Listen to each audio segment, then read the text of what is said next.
All right, so this is my book review over Cinder, the Lunar Chronicles Part 1. I don't have a cover to show you because I read it on my e-reader, and computer screens don't work well together, but I'll leave a link in the description below so you can access it if you are interested in this book.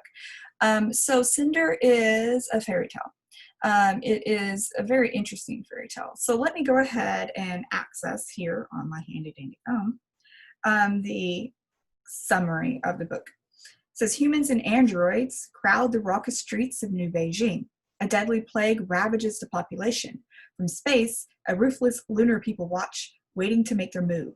No one knows that Earth's fate hinges on one girl. Cinder, a gifted mechanic, is a cyborg. She's a second-class citizen with a mysterious past, reviled by her stepmother and blamed for her stepsister's illness. But when her life becomes intertwined with the handsome Prince Kai's, she suddenly finds herself at the center of an intergalactic struggle and a forbidden attraction. Caught between duty and freedom, loyalty and betrayal, she must uncover secrets about her past in order to protect her world's future. So this is in the genre of young adults, so it would be pretty appropriate for, any kids like 10 and up. Could probably read this and have no problems with it. There are some scenes of violence, but nothing too horrible. There is one particular scene that would may have some triggers for some people, and it's the scene where Cinder is being examined medically to combat the plague that was mentioned in the synopsis there.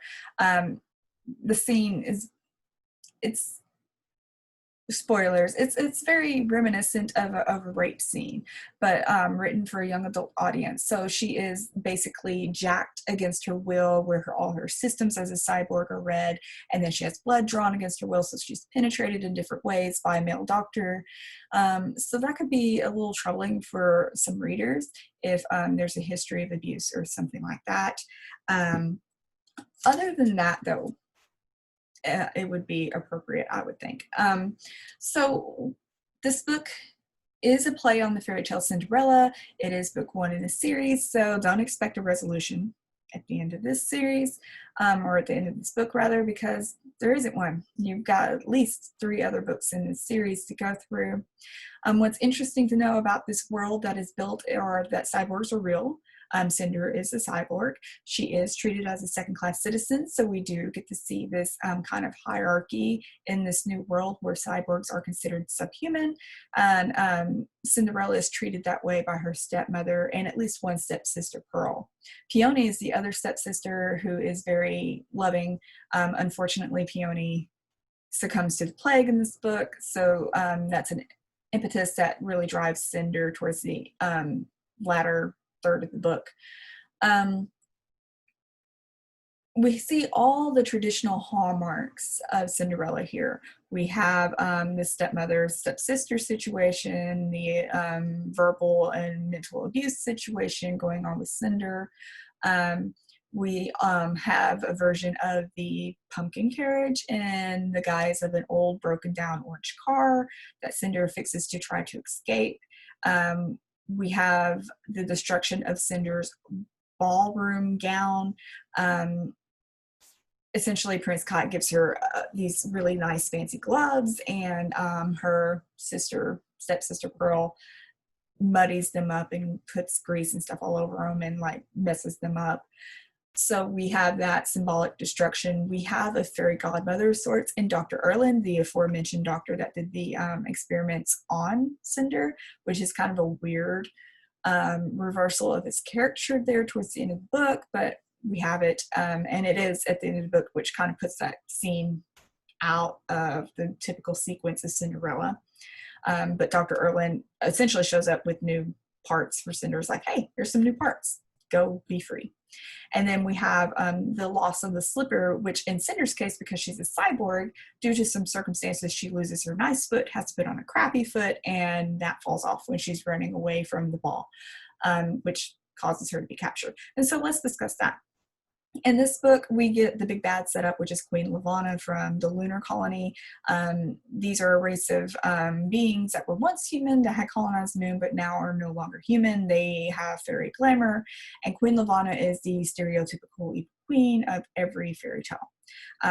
We know that there was once another heir to the throne, Princess Celine, who Levana caused to be killed in a horrific fire.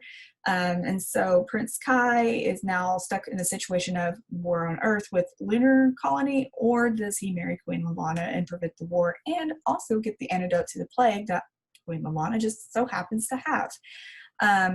He enlists the help of Cinder to fix an android that has information about Princess Celine, but he doesn't tell Cinder this. Cinder is working on that. She fixes it. She is sold by her stepmother to the medical testing facility, which is looking specifically for cyborgs. We find out later that Dr. Erland, who runs this, is also a lunar, but he's like a good lunar. And so he wants to find Princess Celine, which is why he was looking for cyborgs specifically. Because Celine survived the horrible fire, apparently, and was turned into a cyborg. And we, as an audience, know it's Cinder really early on. Cinder doesn't figure this out till the very end of the book. Prince Kai never figures it out in this book. Hopefully in the subsequent books of the series he does. Overall, it's well written. The world it builds is an interesting one. It is familiar. We've seen this type of dystopian world with this juxtaposition of distrust of technology and humans and regular humans, and then you throw in the xenophobic Lunars into the mix as the overarching villain of the series. So while it's familiar, it is interesting enough to be slightly different. It does catch your attention. You have a strong female protagonist. She's not someone that's going to sit by and wait for someone to rescue her, not a Disney princess. She's very much a gritty, hands-on type of princess. And so she's going to save herself. And by book's end, not only is she going to save herself, but you get the impression she's out to save all of the lunar colony and Earth. Like, she has a pretty big ambition. We get another character set up in this book that may be Rapunzel, just by the descriptions of her hair. That's what it seems like she's going to be. So overall, it's a decent book. It was pretty solid, and I would be interested in reading the rest of the series. In fact, I have the second one saved into my queue of books to be read. I am very interested to see how the other heroines of fairy tales or heroes are incorporated into this new world. Like, what other themes are going to be explored? Here we have xenophobia and second-class citizenry. What else would be explored with other heroines? Because while fairy tales do share the same themes, sometimes they're looked at in different ways. And with this new world where you can mix 20th century and 21st century values into these Victorian style fairy tales, it's an interesting juxtaposition to see. So just keep a lookout for the next review. Can't promise when that's going to happen for this series. Next review will be for a book called Briar Rose by Jan Yolen. And the link for Cinder will be in the description below.